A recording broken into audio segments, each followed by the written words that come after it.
샬롬, 수요 예배 오신 여러분들 환영합니다. 그리고 가정에서 예배 드리시는 우리 성도님들 또 예수 그리스도의 이름으로 축복합니다. 오늘도 이 예배의 자리에서 우리 예수 그리스도가 진짜 우리의 주인이 되시는, 그래서 우리의 삶 가운데 그분의 말씀이 정말 아름다운 열매 맺는 그런 귀한 예배의 자리가 되도록 우리 함께 기도하는 마음으로, 사모하는 마음으로 찬양하도록 하겠습니다. 우리 성탄의 주인 되신 예수 그리스도를 함께 찬양하며 높이기를 원합니다.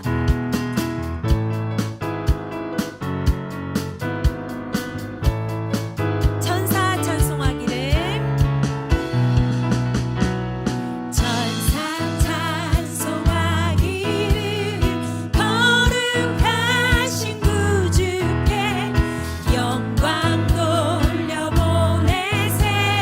구주 오늘 나셨네. 크고 작은 나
되심이라. 주의 길을 걸어가는 동안에 주의 길을 걸어가는 동안에 세상의 것 의지할 수 없으니 세상의 것 의지할 수 없으니 감사하고 낙심하지 말 것을 주께서 참 기쁨이 되심이라.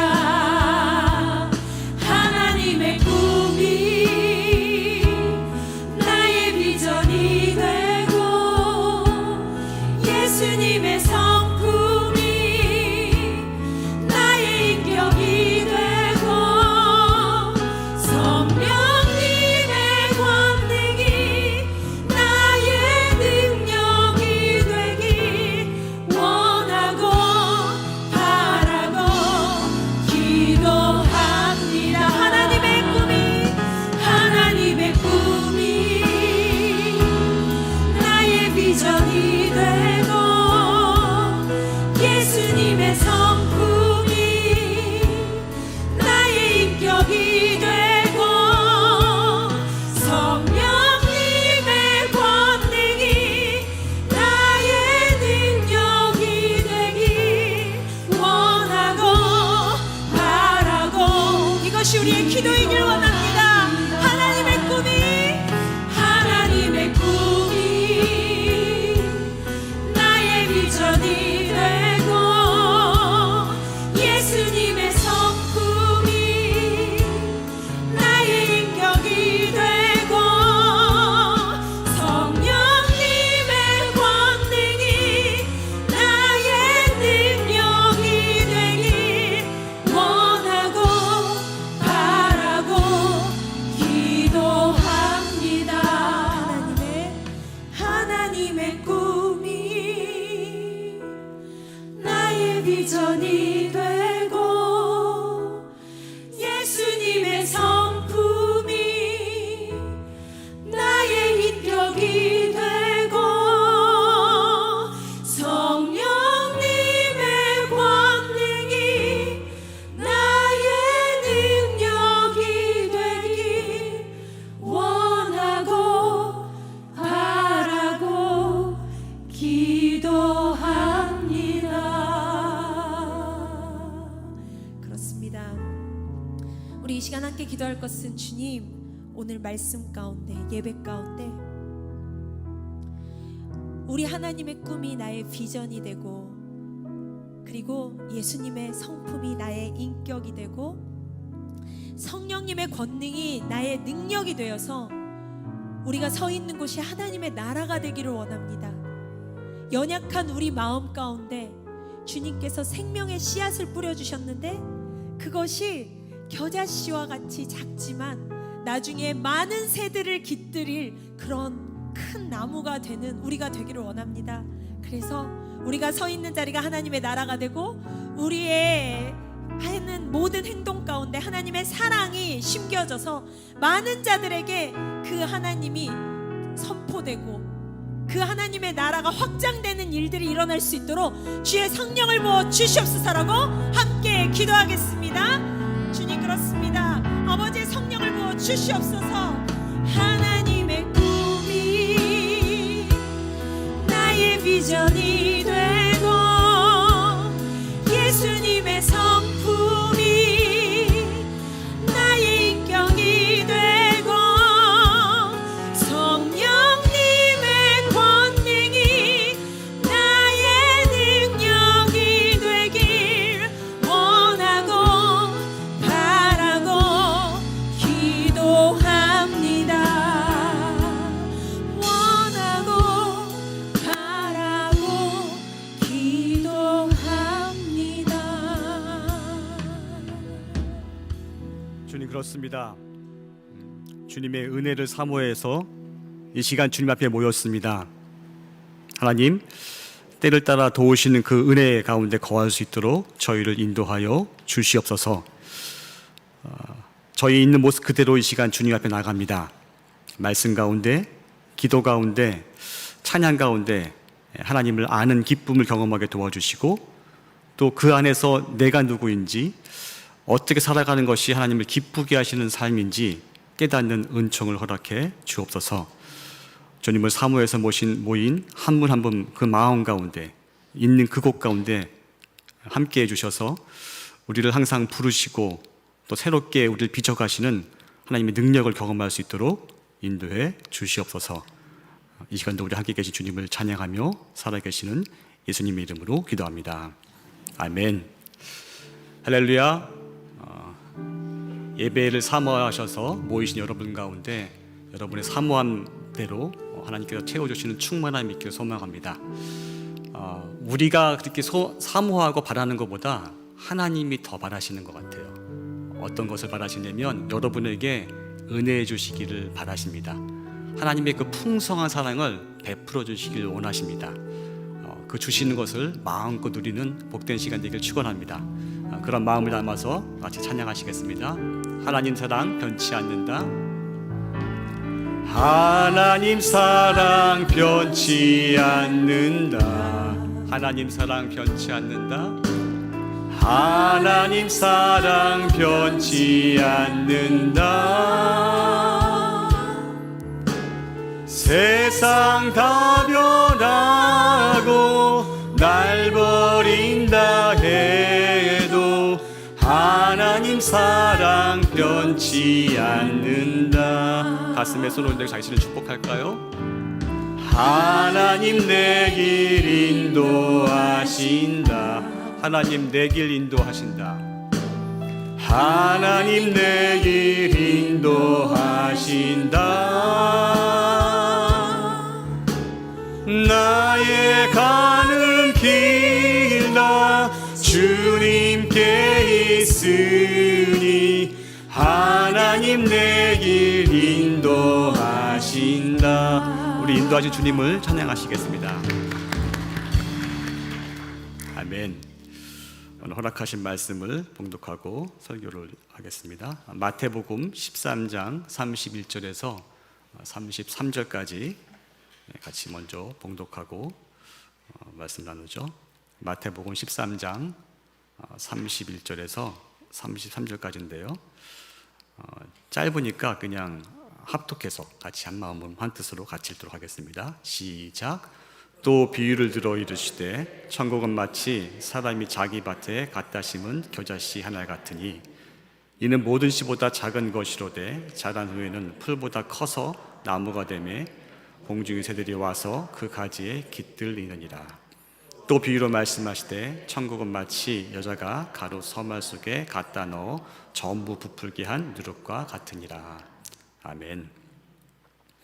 12월 수요 예배를 5번에 걸쳐서 천국은 마치라는 주제를 가지고 말씀 나누고 있습니다.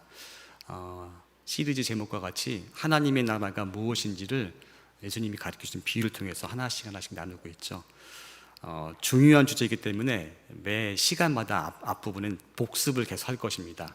왜냐하면 너무나 하나님의 나라가 중요한 것만큼 하나님의 나라에 대해서 너무나 모르기 때문에 그래요. 참 아이러니죠. 사랑이 가장 중요한데 사랑을 가장 잘 모르는 게 저희가 아닙니까? 하나님이 가장 중요하다고 하지만 하나님을 잘 모르는 것 같이 하나님의 나라에 대해서는 더더욱 모르는 게 저희의 모습인 것 같습니다. 그래서 오늘은 좀 그렇게 시간마다 좀 그렇게 정의를 좀 내리고 이렇게 말씀을 이어가도록 하겠습니다. 지난 시간에 하나님의 나라 첫 시간에 뭐라고 얘기했습니까? 딱 제가 3가지로 정리했습니다. 기억나십니까? 시험을 보면 다 기억나실 것 같은데 다음부터는 시험을 좀 봐야겠네요. 그리스도 안에 역사하시는 하나님의 주권적 통치라는 말씀을 드렸어요. 기억나십니까? 아직 가물가물. 그리스도 안에서 역사하신 하나님의 주권적 통치를 하나님의 나라라고 합니다. 또 한 가지는 하나님이 다스리기 위해서 친히 택하시고 불러 세우신 그 백성을 하나님의 나라라고 했습니다. 세 번째가 뭐였죠? 하나님의 통치 능력이 발휘되는 모든 영역을 하나님의 나라라고 성경은 이야기합니다. 그게 성경적인 개념이에요. 이렇게 성경적인 개념으로 보셔야 성경을 바르게 이해할 수 있습니다.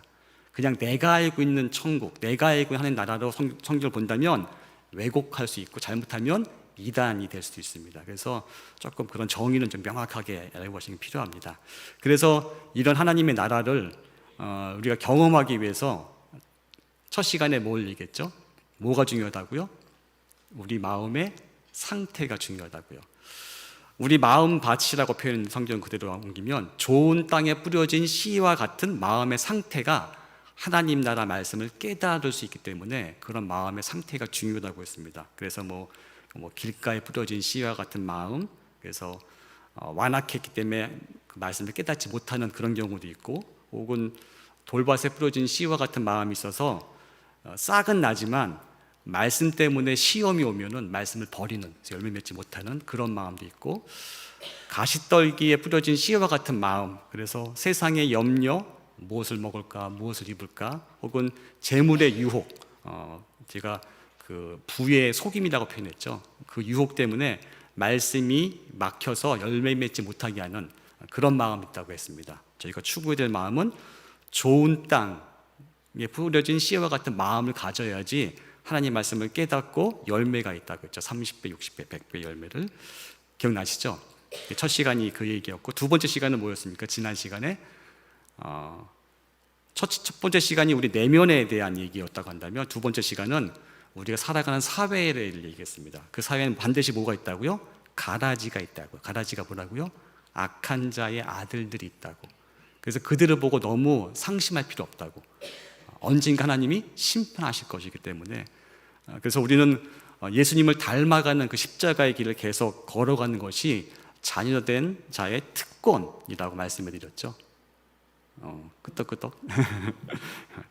그래서 제가 긴장 하나 말씀을 드렸어요. 하나님 나라가 이미 왔습니다. 주님과 함께, 예수님과 함께 이미 왔지만 아직 장차 올 하나님의 나라가 있다고. 그래서 이미와 아직의 긴장 가운데 있다고. 이 시기를 성경은 마지막 때라고 합니다. 그래서 성화의 과정이라고 하죠. 예수님을 닮아갈 수 있고 은혜로 구원받는 그런 시기인 것입니다. 이게 지난 2주 동안 했던 내용이고요. 오늘은 그 두 가지를 그림으로 한번 좀 정리해 드릴게요. 왜냐하면 이런 우리의 삶이 결국은 영적인 전쟁을 일으킬 수밖에 없는 삶의 현장이에요. 그래서 이걸 조금 그림으로 제가 도식화한 게 있는데, 아마 여러 번 보신 적도 있지만 또 보셔도 괜찮을 것 같아서 첫 번째 그림 한번 보여주시겠습니까? 영적 전쟁의 현장이 이렇습니다. 다 영어이기 때문에 어렵다 생각하지 마시고 그냥 그림만 보시면 돼요. 여러분의 내면은 그 삼각형 있죠? 삼각형, 동그라미, 직사각형, 여기가 여러분의 내면이라고 보시면 됩니다. 그리고 맨 오른쪽 화살표가 있는 것은 행동이고요. 그 다음에 내면에서 또 생각이라는 게 있죠. 그렇게. 그런데 그 삼각형이 결국 마음의 창문 같은 겁니다. 마음의 창문 같은 건데, 거기에 계속해서 영적인 공격이 세 가지의 공격이 계속적으로 있습니다.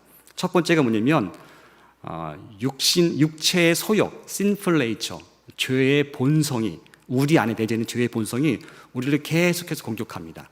그래서 우리의 마음의 밭을 잘 기경하지 않으면 그 공격에 쉽게 농락당할 수 있는 거죠. 나도 모르게 마음이 완악해지거나, 나도 모르게 내 마음의 밭이 자갈밭같이 될 수 있고, 나도 모르게 가시덤불이 자랄 수 있습니다. 그래서 그런 육체의 소욕에 대해서 계속 깨어있는 게 하나 필요하고요. 다시 한번 화면 보여주시겠습니까? 또 한 가지가 있어요. 맨 밑에 보시면 The World라고 되어 있는데, 저거는 뭐냐면요, 제가 지난 시간에 얘기했던 세상에 있는 가라지, 악한 자의 아들들. 세상이란 말은 성경에서 하나님과 세상을 사랑할 수 없다 할 때 그 세상은 뭐냐면, 하나님 세상을 이처럼 사랑하사의 그 세상이 아니고 죄가 체계화된 거, 그래서 지속적으로 우리에게 영향을 끼치려고 하는 그런 것을 세상이라고 합니다. 그 세상도 우리를 지속적으로 공격하고 있죠. 여러분 살다가 보면, 주일날 은혜 받아도 일상 살다 보면은 재물의 유혹, 그렇죠? 어떤 명예의 유혹, 다양한 유혹들을 받습니다. 세상 가운데 산다는 자체가 결국 유혹 가운데 있을 수밖에 없는 삶을 산다는 이야기인 거죠. 그게 끊임없이 저희한테 다가옵니다. 그래서 이것이 다가와서 그 다음 사진 보여주시겠습니까? 그 다음 이미지요. 이렇게 우리의 마음의 창문을 오염시키면 우리의 중심, 동그라미가 우리의 중심인데 마음이라고 하는 중심이 오염됩니다. 그러면 우리의 지정의도 오염이 됩니다. 그러면 우리의 생각과 우리 행동도 죄로 오염된 생각과 행동 가운데 있게 되는 거죠. 그래서 이것을 해결할 것이 필요해요. 해결할 것이 그 다음인데요. 예수님의 십자가가 필요한 거죠.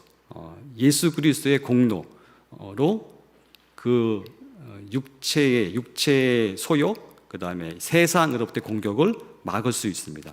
그러면 그 다음 사진요. 우리 안에 있는 세상을 바라보는 그 관점, 그 세계관이라고 할 수 있는 그 관점이 바뀌기 시작하고, 우리 중심이 바뀌기 시작하고, 우리의 지정의가 바뀌기 시작하고, 그래서 하나님의 자녀다운 행동과 생각이 우리 안에 드러나기 시작하는 거죠. 이게 큰 그림이에요. 이 중에 제가 가운데 거 설명 안 했는데, 사탄이 가끔씩 직접 공격도 하기도 합니다. 마귀가 생각이나 감정을 넣어주기도 해요. 거기까지만 보여주시면 될 것 같고요. 근데 사탄이 별명이 뭔지 아시죠? 거짓의 아비, 참소하는 자.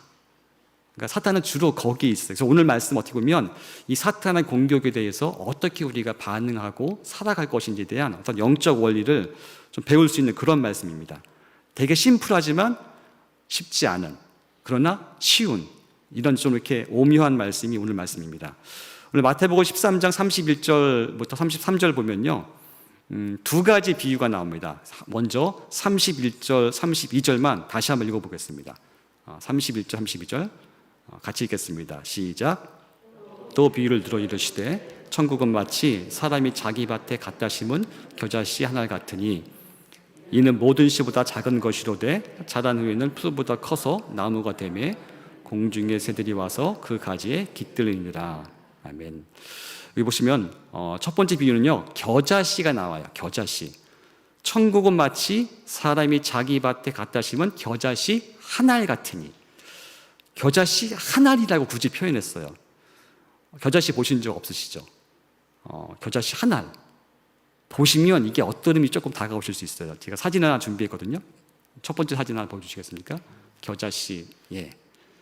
저기에 보면 이렇게 밑에 20mm라고 표시가 되어 있어요. 그러니까 2cm예요. 그러니까 손톱. 저게 손톱이 보통 한 2cm 될 것 같아요. 손톱이라고 보면 돼요. 엄지손톱 정도. 거기에 일렬로 세우면 한 20알을 세울 수 있을 정도의 작은 사이즈예요. 그러니까 거의 이렇게 1mm에서 2mm 사이이기 때문에 어떻게 보면 그냥 먼지같이 이렇게 쉽게 날릴 수 있는 사이즈가 겨자씨입니다. 감이 안 오시죠? 그 다음 거 보여주시겠습니까?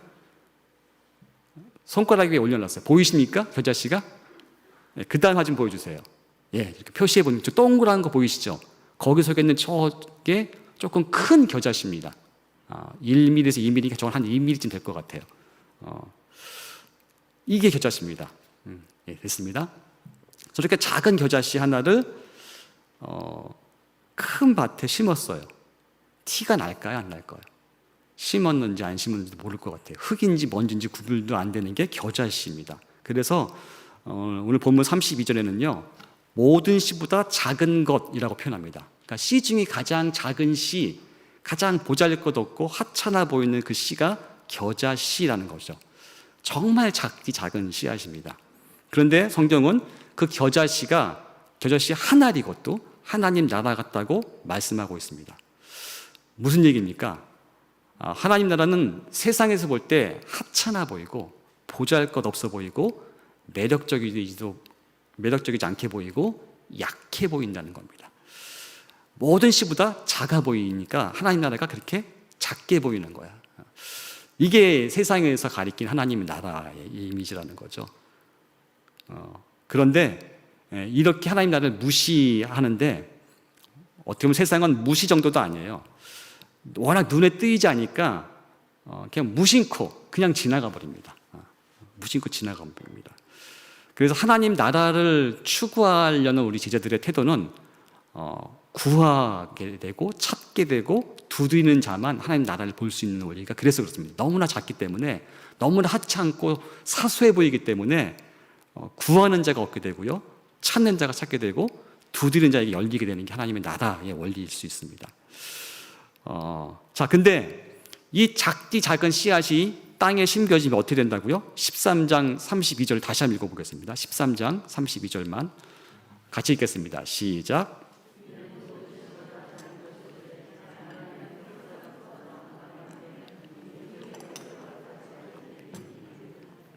네, 그렇게 정말 먼지같이 작은 씨앗인데 심어서 자라나면 풀보다 커지고 나무가 되매 공중의 새들이 와서 그 가지에 깃든다고, 살게 된다고. 그래서 그 다음 사진을 보여드릴게요. 어떤 나무님이 이렇게, 그 다음 사진, 저게 겨자씨를 심었을 때 나온 나무입니다. 클 때는 7m까지 큰데요. 작은 나무가 아니죠. 새가 깃들만 하죠. 신기하지 않습니까? 눈에 보이지 않는 그 1mm, 2mm 되는 그 씨앗을 심었더니 저렇게 어마어마한 나무가 나와요. 아마 퍼센트라면 한 2만 배쯤 커진다고 할 수 있죠. 어마어마하죠. 눈에 보이지 않을 것 같은 작은 씨 하나가 저렇게 큰 나무가 되는 것이 하나님 나라의 원리인 것입니다. 하나님 나라는 이 땅에서 미약해 보지만 가장 강한 것이라는 것을 예수님이 비유를 통해서 보여주시는 거예요. 왜 그러냐면요, 사람이 변화되기 쉽습니까? 어렵습니까? 여러분 부부생활 오래 하셔봤거나 아마 나이가 한 30대 넘어가시면 자신을 보시면 마음은 원이로되, 그렇죠? 잘 변하지 않는 자신의 모습을 쉽게 관찰할 수 있습니다. 사람이 변하는 것은요 그렇게 쉽게 바뀌는 게 아니에요. 그런데 하나님 나라를 맛보면요 변화가 일어납니다. 마치 하나님 나라를 맛보는 것은 겨자씨를 심은 것 같이 아주 미미해서 티도 나지 않고 아무것도 아닌 것 같습니다. 그런데 때가 되면, 때가 차면 저기 보였던 나무와 같이 어마어마한 나무가 돼서 자기만 누리는 것이 아니라 그 나무 그늘에 새가 자기 처서 얻는 것 같이 다른 사람에게 유익을 끼칠 수 있는 존재로 이 땅을 살아가는 것이 바로 그리스도인들의 삶의 모습이라고 예수님은 말씀해 주시는 거죠. 여러분에게 그런 은혜가 있길 소망합니다. 여러분을 통해서 다른 분들이 위로를 받고 격려받고 세워지고 또 소망을 얻고 힘을 얻는 그런 일들이 충만하길 축원합니다. 그러니까 한마디로 이 겨자씨 비유는요, 작고 약한 것이 강해집니다라는 어떤 원리를 보여주고 있습니다. 이것이 첫 번째 메시지입니다. 그러니까 예수님이 일으키시는 그 변화와 확장은요, 그렇게 우리의 상상을 초월해서 별거 아닌 것 같은 사소한 것이, 약한 것이 강하게 되는 것이 그 변화의 원리입니다. 동시에 또 이런 것이 있습니다. 그 다음 절에 보시면요, 33절 말씀에 천국은 이렇게 비유한다고 말씀하시는데 33절 말씀 같이 한번 읽어보겠습니다. 13장 33절 말씀입니다. 같이 읽겠습니다. 또 비유로 말씀하시되 천국은 마치 여자가 가루 서말 속에 갖다 넣어 전부 부풀게 한 누룩과 같으니라. 네. 천국이 뭐 같다고요? 가루 서말 속에, 그러니까 밀가루 반죽에 서말 속에 갖다 넣어 전부를 부풀게 한 누룩과 같다. 여러분 빵 좋아하십니까? 혹시 빵 만들어 보셨어요? 제 별명이 빵돌이라는 거 모르시죠? 주식이 빵이었습니다, 어릴 때부터. 지금도 밥보단 빵이 더 익숙한 사람이고요. 그래서 빵을 사 먹지 않고요, 만들어 먹습니다. 사 먹는 빵은 아무래도 주식으로 하기는 좀 어려워서 근데 빵을 만들 때 보면 처음에 이렇게 밀가루 반죽을 하고 적당한 이제 소금과 이렇게 한 다음에 그걸 좀 부풀려야 맛있잖아요, 그렇죠? 그래서 이스트, 효모를 넣습니다. 그리고 잘 적정한 온도에서 보통 1시간에서 한 2시간 가까이 이렇게 발효를 시킵니다. 그렇게 부풀어 오죠. 근데 부풀어 오르는 게 소리가 납니까, 안 납니까? 소리가 없이 조용히 조금씩 부풀어요. 그러니까 때가 되면 다 부풉니다. 그럼 그거 가지고 모양을 만들어서 이렇게 굽게 되죠. 마치 하나님 나라가 이와 같다는 거예요. 누룩을 넣은 이 반죽과 같이 아무도 모르는 사이에 조용히 확장되고 있는 것이 하나님의 나라의 원리입니다. 참 신비한 것이 뭐냐면 하나님의 말씀을 이거 듣잖아요. 깨닫게 되면 처음에는 그 말씀이 뭔가 스쳐 지나가는 것 같아요. 그냥 그런가? 그런가? 이렇게 하지만 점점 그 말씀이 나를 조용히 감싸기 시작하고 생각에 도전이 되기 시작하고 다스리기 시작하고 내 감정까지 내 의지까지 영향을 끼치게 하는 게 하나님 나라의 원리입니다. 그래서 결국은 가로 서말 전부를 부풀게 한 것 같이 그런 누룩과 같이 하나님 나라도 우리 가운데 임할 때 그렇게 임합니다. 처음에는 그런가? 처음에는 어떻게 보면 이런 거죠. 내 유익을 위해서 내 어떤 소원을 만족하기 위해서 뭔가 이렇게 하나님 나라 알려고 하다가 나중에는 그 하나님 나라에 압도당하는 거죠. 그 어마어마함에 그 놀라움에 다른 건 필요 없습니다, 주님. 그것만 있으면 돼요 라고 할 정도로 우리 안에 변화가 일어나게 하는 게 하나님 나라는 거죠. 하나님 나라의 특징은 오늘 말씀 중에서 보여주는 게 미약하고 보잘것 같이 없어 보이고 아무 가치도 없어 보이고 일반적으로 거들떠 보지도 않는 것 같은 그런 겨자씨 같은데, 그것이 점점 가로 서마를 다 부풀게 한 누룩과 같이 조용히 소리 없이 세상을 변화시키는, 그게 하나님 나라의 모습이라고 해서 예수님은 말씀해 주고 계시는 것입니다. 그래서 이걸 어떻게 더 피부로 와닿게 설명할까 설명하다 고민하다가 제가 한 단어에 꽂혔어요. 혹시 플랫폼이라고 아십니까? 플랫폼? 영어로 하니까 또 이게 뭐지? 승강장. 사진 하나 보여주시겠습니까? 예, 저기가 어느 역 승강, 아마 서울역 같죠, 그렇죠? 기차를 타는 그 대기하는 그 장소를 플랫폼이라고 합니다. 플랫폼. 그래서 이 플랫폼에서 목적지인 서울행 기차를 타기도 하고 또 부산행 기차를 타기도 합니다. 그렇죠? 반대로 도착지인 부산에 서울에서 타고 온 기차에서 내리거나 또 서울에 도착한 부산에서 타고 온 기차를 내리기도 합니다. 그러니까 타기도 하고 대기하다가 내리기도 하는 어떤 그런 곳이 플랫폼이죠. 그러니까 여행자가 목적지로 기차를 타고 가려고 한다면 반드시 이 플랫폼을 통과해야지만 갈 수도 있고 도착할 수도 있습니다. 그렇죠? 그러니까 자신도 의식하지 못하는 사이에 꼭 지나가야만 하는 어떤 환경인 겁니다. 플랫폼이 없으면요, 승강장이라고 번역할 수 있는데 기차에 오를 수도 없고 기차에 내릴 수도 없습니다. 그거는 기찻길이잖아요, 그렇죠? 그러니까 일종의 이 플랫폼은 우리가 잘 인식하지 못해요. 그냥 항상 그 환경 가운데 있기 때문에 마치 우리가 생태계에 있으면 햇빛이 좋은지 공기가 좋은지 모르고 그냥 누리고 살잖아요. 없을 때 비로소 생태계라는 게 있었구나 이렇게 느끼는 것 같이 이 플랫폼도 바로 그런 존재가 됩니다. 근데 문제는 뭐냐면요, 이 플랫폼이 잘못되면 목적지에 갈 수 없습니다. 여러분들 기차표를 끊으시면 플랫폼 3번, 승강장 3번으로 타세요. 그렇죠? 몇 시 기차를 차 번호가 뭔데 그걸 타세요 나옵니다. 근데 3번에서 타라고 했는데 4번을 탔어요. 그럼 어디로 갑니까? 엉뚱한 데로 가죠. 목적지에 갈 수가 없습니다. 그러니까 이렇게 플랫폼이 별거 아닌 것 같고 너무 이렇게 보편적이기 때문에 이렇게 의식되지 않지만 너무 중요해요. 왜냐하면 플랫폼을 잘못 선택하면 목적지에 갈 수 없기 때문에 그렇습니다. 그래서 이 플랫폼이란 말을 요즘에 다양한 분야에서 다양한 의미로 또 설명합니다. 예를 들면 여러분 자동차 중에 요즘에 전기차들이 나오기 시작하잖아요.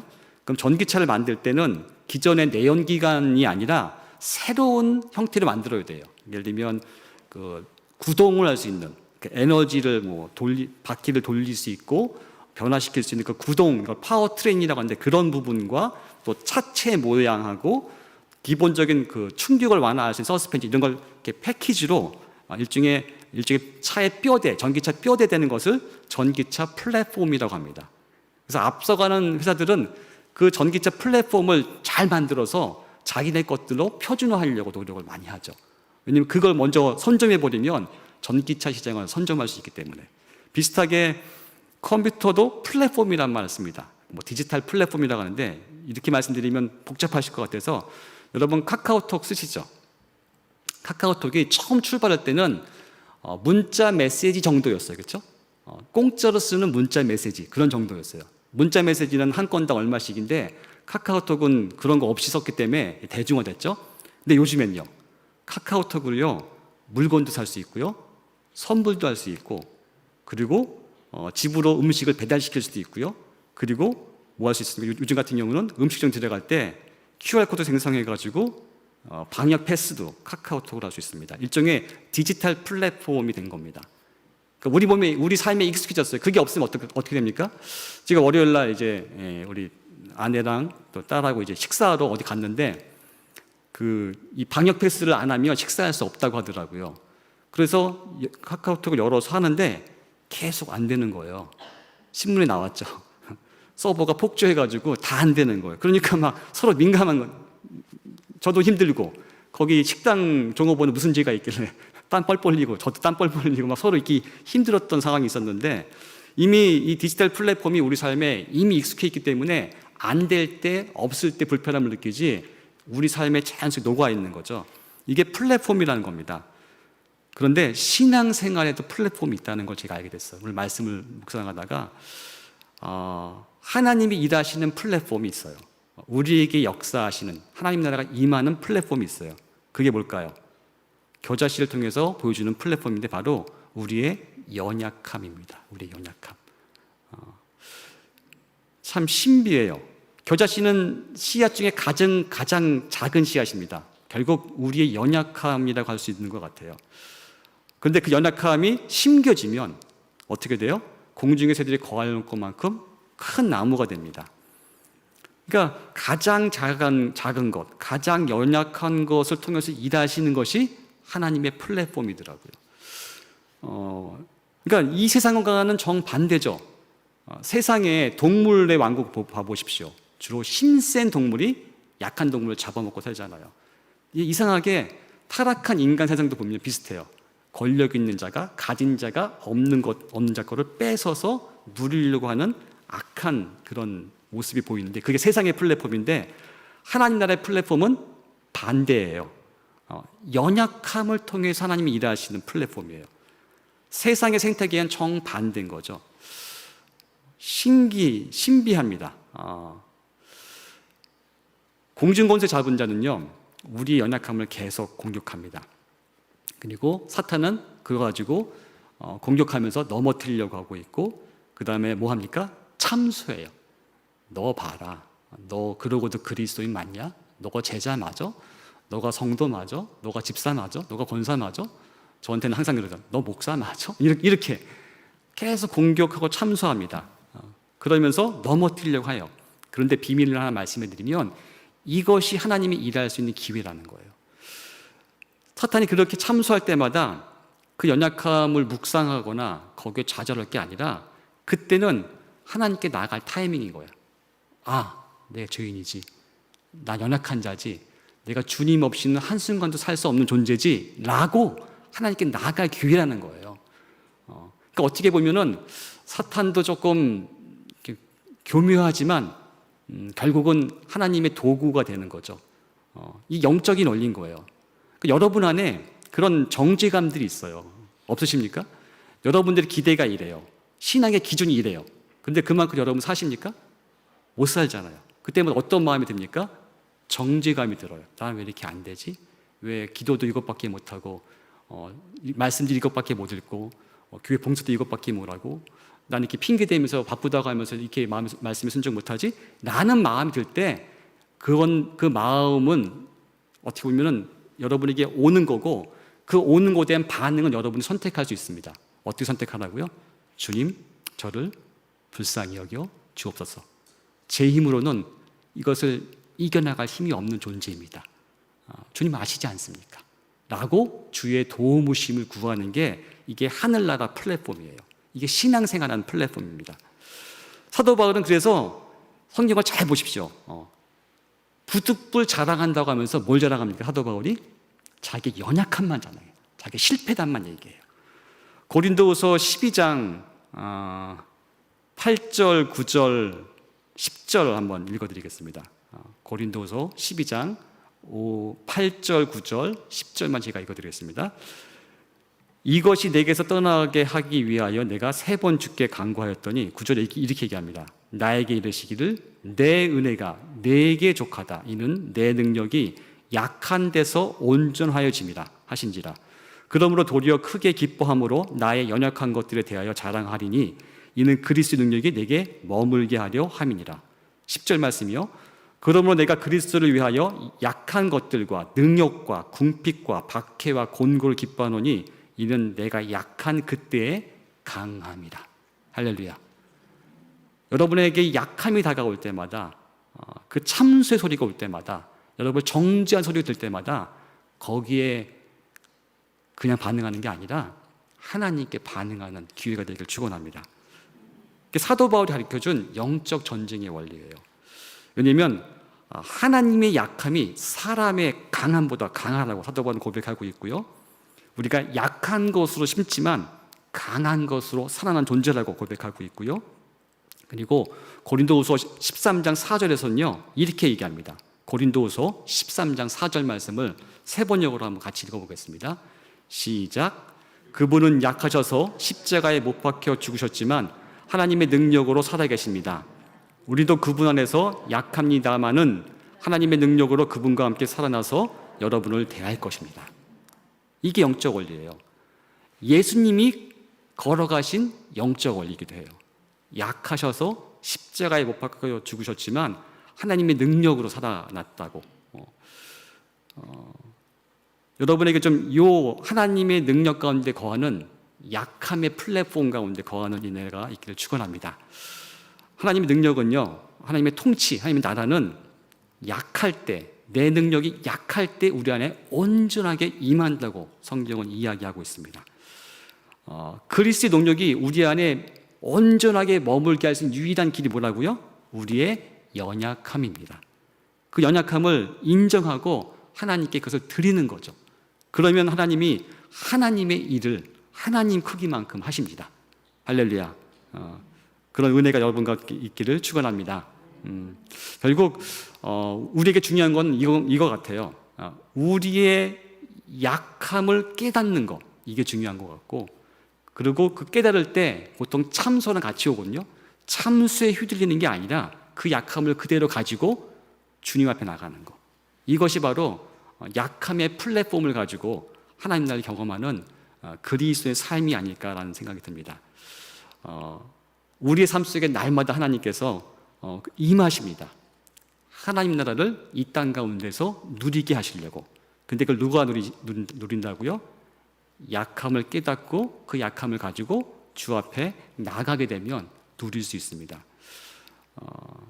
여러분 가운데 이렇게 약함을 깨닫게 되는 은혜와 그 약함을 깨닫고 주께 고백하고 갖고 나가는 은혜가 매일 있기를 축원합니다. 주님이 없이는 우리 살 수 없습니다. 주의 영이 우리를 돌보지 않는다면 연약함을 깨달을 수도 없고, 연약함을 왔을 때 보통은 거기 무너지잖아요. 나 이것밖에 안 되는구나. 무너지지 않게 하는 것도 주님의 은혜입니다. 그래서 자신의 약함이나 상처나 좌절, 실패 이런 것들이 자신을 무너뜨리게 하는 게 아니라 그 약함과 상처나 아픔, 실패, 좌절, 우울감들이 하나님 앞에 나가는 길이 되기를 축원합니다. 왜냐하면 사도 바울 고백 그대로 내가 약할 때 강하기 때문에 그렇습니다. 여러분이 약하지 않으면 여러분은 강하지 않습니다. 이것이 영적인 원리입니다. 하나님 우리 가운데서 일하시기를 원합니다. 그래서 좀 찬양을 하나 부르기 원하는데요. 이 찬양은 약할 때 강함 대신에라는 찬양입니다. 전에도 한번 소개한 적이 있는데 짧게 더 한번 소개를 하면 데니스 저니건이라는 CCM 아티스트가 지은 곡입니다. 이분은 좀 어려운 삶의 이야기를 갖고 있어요. 5살 때 화장실에서 성인 동성애자로부터 성추행을 당한 충격으로 평생 성적 잘못된 취향을 갖게 됩니다. 그래서 동성애 늪에 빠졌습니다. 그래서 항상 사탄이 이렇게 속삭였다고 고백하더라고요. 왜 그 남자가 너를 좋아하겠니? 너의 어떤 부분이 그가 너를 좋아하게 만들었을까? 라고 계속 속삭이는 음성 때문에 힘들었다고 고백합니다. 근데 이 데니스 저니건은 근데 음악적으로는 탁월한 재능이 있던 사람이었어요. 들은 음악은 다 연주할 정도로. 그래서 그 되게 섬세한 사람인데 그렇게 망가진 것 때문에 너무 힘들었다고 합니다. 그래서 교회는 열심히 다녔지만 자기 동성의 그 성향을 감추려고 했지만 쉽지 않았죠. 그래서 좋은 CCM 아티스트를 집회도 가기도 하고 그런 음악을 들으면서 자신 다스리려고 했지만 동성애에 대한 설교 들으면 좌절하고 나는 어쩔 수 없이 지옥 가게 될 인생이구나 라고 사람들이 날 증오해 라고 그 사탄의 음성에 살았다고 합니다. 그런데 이분에게도 하나님의 특별한 은혜가 경험된 때가 있었습니다. 다윗이 찬양할 때 악기가 떠났던 것 같이 이 사람에게도 그런 은혜가 임했어요. 그래서 지금은 활동하는지 모르겠지만 Second Chapter of Acts라고 해서 제가 개인적으로 되게 좋아하는 CCM 그 팀이 연주하다가 보통 이렇게 연주만 하는 게 아니라 공연 중에 이렇게 콜링합니다. 그때 그 멤버 중에 한 사람이 이렇게 콜링했대요. 이 데니건이 그때 참석하고 있었는데 여기 있는 사람 중 한 사람이 마음속에 숨기고 있는 것이 있습니다. 하나님은 당신이 숨기고 있는 것을 보십니다. 그러면서 하나님은 당신을 사랑하십니다. 라는 말을 듣고 데니스 저니건은 새롭게 복음에 대해서 경험했다고 합니다. 무슨 얘기냐면 지금까지는 자신은 동성애가 죄라는 것, 그래서 예수님이 십자가에 자신의 죄를 짊어가시기에 너무나 악한 죄에서 내 죄는 짊어가실 수 없어 라고 생각했는데 그날 그게 아니라는 게 깨달아졌다는 거죠. 하나님은 나의 있는 모습 그대로, 그러니까 동성애 성향이 있는 모습 그대로 사랑하시고 결코 나를 그 상태로 방치하지 않으실 것이라는 것을 깨닫게 됐다고 합니다. 자신의 모든 죄를 예수님께 올려드렸고 십자가에 드렸고 자기가 거듭나는 체험을 했다고 합니다. 이 사람은 그렇게 동성애로부터 해방되었고 얼마 있다가 사랑스러운 여인과 멜린다라는 여인과 결혼합니다. 그리고 자녀를 9명이나 낳았어요. 9명이 난 다음에 이런 고백을 합니다. 그 자신의 그 가짜사진을 보여주면서 기자에게 이렇게 얘기합니다. 사탄이 나에게 뺏으려 했던 것이 무엇인지 보십시오라고 9명의 사진을 보여줬다고 합니다. 그러면서 그는 이렇게 선포했다고 합니다. 나는 과거의 실패로 나를 정의하지 않습니다. 유혹이 나를 정의하지 못합니다. 동성애자들도 나를 정의하지 못합니다. 오직 나의 창조주 하나님이 나를 정의하십니다. 하나님의 말씀이 나를 정의합니다. 이렇게 고백했다고 합니다. 이것이 바로 수많은 참소와 왜곡된 생각, 여러분을 낙담시키는 모든 것으로부터 하나님께 나아갈 수 있는 믿음의 반응, 연약함의 플랫폼입니다. 여러분 가운데 이 은혜가 있길 축원합니다. 우리 말씀을 기억하면서 같이 찬양하시겠습니다. 약할 때 강함 되시네.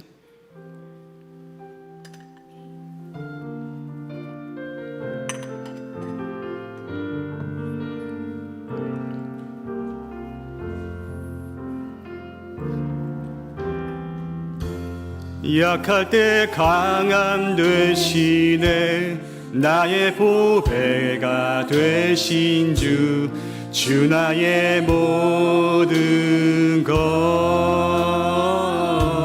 주 안에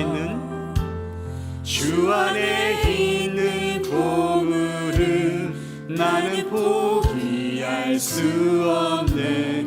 주 나의 모든 것. 약할 때 강함 되시네. 약할 때 강함 되시네. 나의 보배가 되신 주 나의 모든 것. 주 안에 있는 보물을 나는 포기할 수 없네. 주 나의 모든 것. 예수 어린 양, 예수 어린 양. 존귀한 이름, 존귀한 이름. 예수 어린 양, 예수 어린 양. 존귀하니 십자가 죄 사하셨네. 십자가 죄 사하셨네. 주님의 이름 찬양해. 주 나의 모든 것. 쓰러진 나를 세우고 나의 빈잔을 채우네. 주 나의 모든 것. 예수 어린 양, 예수 어린 양. 존귀한 이름. 예수 어린 양. 한 번 더 할까요? 약할 때 강함 되시네. 약할 때 강함 되시네. 나의 보배가 되신 주 나의 모든 것. 주 안에 있는 보물을 나는 포기할 수 없네. 주 주 나의 모든 것 십자가 죄 사하셨네. 십자가 죄 사하셨네. 주님의 이름 찬양해. 주 나의 모든 것. 쓰러진 나를 세우고 쓰러진 나를 세우고 나의 빈잔을 채우네. 주 나의 모든 것. 예수 어린 양, 예수 어린 양, 존귀한 이름.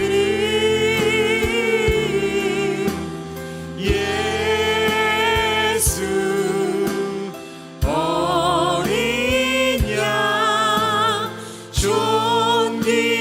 예수 어린 양. 아멘.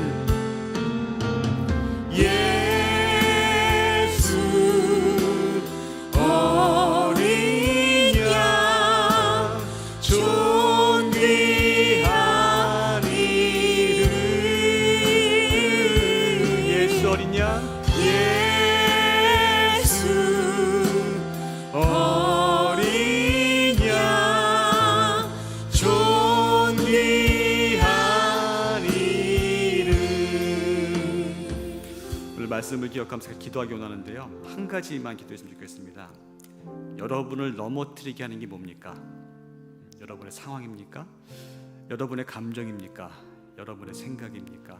여러분의 기준입니까? 여러분의 경험입니까? 여러분의 지식입니까? 여러분이 갖고 있는 소유입니까? 우리가 갖고 있으면요, 넘어질 수밖에 없습니다. 사단의 그 속임수와 참소하는 말에 넘어질 수밖에 없습니다. 그럴 때마다 기억하십시오. 약할 때, 우리가 약할 때, 우리가 아무것도 아닐 때, 우리가 죄인 되었을 때, 그게 진정한 강함으로 가는 길이라는 것. 그리고 주님을 향하는 그때 비로소 우리의 약함이 온전해진다는 것. 이 시간 좀 말씀을 기억하고 기도할 때는 여러분이 넘어뜨리게 하고 여러분의 약점이라고 보여지는 그 부분들을 내가 십자가 앞에 못 박았으면 좋겠습니다. 십자가에 못 박혔나니 그런즉 내가 사는 것이 아니라고 사도 바울은 고백했는데, 그 고백이 여러분의 고백이 될 수 있도록 여러분의 연약함, 여러분의 죄, 여러분의 부족함, 여러분의 허물들을 이 시간 십자가에 못 박는 기도를 같이 하시겠습니다. 같이 기도하시겠습니다. 하나님, 그렇습니다. 우리 안에 수많은 죄와 허물들, 우리의 연약함들이 있습니다. 하나님, 그것이 우리의 감정의 문제입니까? 끊임없이 하나님에 대해서, 나에 대해서, 세상에 대해서, 다른 사람에 대해서 부정적인 감정들과 우울한 감정들과 넘어뜨리게 하는 감정들이 있습니까? 이 시간 그 감정들을 십자가에 못 박습니다. 하나님, 우리의 생각과 지식이 우리 연약함입니까? 정말 하나님을 하나님으로 바라지 못하게 하는 지식들, 하나님의 생각보다 내 생각을 더 우선시하는 그런 교만한 지식들, 정말 하나님의 진리가 아니라 세상의 가치를 마치 참된 진리같이 여기는 그 지식들이 우리 안에 있습니까? 그 부분들 이 시간 십자가에 못 박습니다. 하나님 아버지, 우리의 잘못된 선택이 우리의 연약함입니까? 하나님을 거부하려고 하고 있고 하나님을 싫어하고 있고 그 싫어하는 경향을 가지고 정말 참소당하고 있고, 하나님, 그렇게 있는 우리 연약함들이 우리의 모습입니까? 그런 모습들 이 시간 십자가에 못 박습니다. 하나님, 이 시간 우리 연약함들 주 앞에 내려놓사오니 주님과 함께 십자가에 못 박혔나니 이젠 내가 산 것이 아닙니다. 다시 한번 십자가에 못 박혔으니 이제는 죄에 대해 죽은 자요 하나님께 대해 산 자로 이 시간 다시 한번 여깁니다. 이런 영적인 연약함의 플랫폼 가운데 이 시간 거합니다. 이 십자가의 플랫폼이 우리가 살아가는 길입니다. 우리의 일상입니다. 하나님, 속지 않게 도와주시고 영적 분별 가지고 깨어 분별하여 주님께 반응할 수 있도록 도와주시옵소서.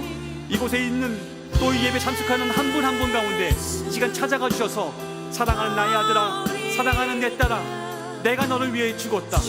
너 있는 모습 그대로 나에게 오지 않겠니? 라는 음성을 들려주셔서 자신이 자신의 연약함을 판단하는 것이 아니라 주께서 말씀하신 대로 주님께 연약함을 그대로 있는 모습 그대로 가지고 반응하는 그런 영적인 반응들이 저희 가운데 회복될 수 있도록 도와주시옵소서.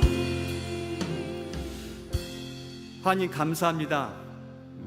저희를 있는 모습 그대로 불러주셔서 감사합니다. 우리 연약한 모습 그대로, 우리가 죄와 허물 모습 그대로 불러주셔서 감사합니다. 이제 그 연약함을 주님의 십자가 앞에 못 박았습니다. 더 이상 그것에 이제는 죄의 종노릇하지 않게 도와주시고, 죄에 대해 죽은 자요 하나님께 대해 산 자로 생명을 누릴 수 있도록, 성령께서 주시는 그 자유함을 누릴 수 있도록 저희와 함께하여 주시옵소서. 오늘 말씀과 같이 우리가 연약할수록, 우리가 연약할 때 강하다고 말씀하셨는데, 그것이 우리 삶의 고백이 되게 도와주시고 우리 일상의 고백이 되게 도와주셔서 우리 삶의 흔적마다 우리의 연약함을 통해서 일하신 하나님의 흔적이 나타날 수 있도록 인도해 주옵소서. 하나님, 여기 주님을 사랑하여서 그들의 신앙 고백을 물질러 드린 분들이 있습니다. 바친 손길마다 그들의 기도의 제목이 있사오니 주님 응답하여 주셔서 연약함을 통해서 일하시는 하나님의 그 권능을 경험할 수 있도록 축복하여 주옵소서. 지금도 우리와 함께 계시고 우리를 인도하고 계시는 살아계시는 예수님의 이름으로 기도합니다. 아멘. 다 같이 일어나셔서 주기도문 찬양으로 예배를 마치도록 하겠습니다.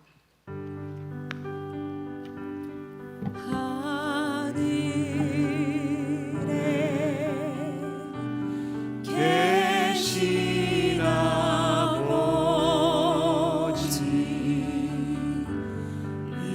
이름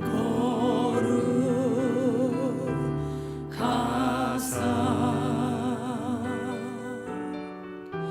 주님 나라 임하시고 뜻이 이루어지이다.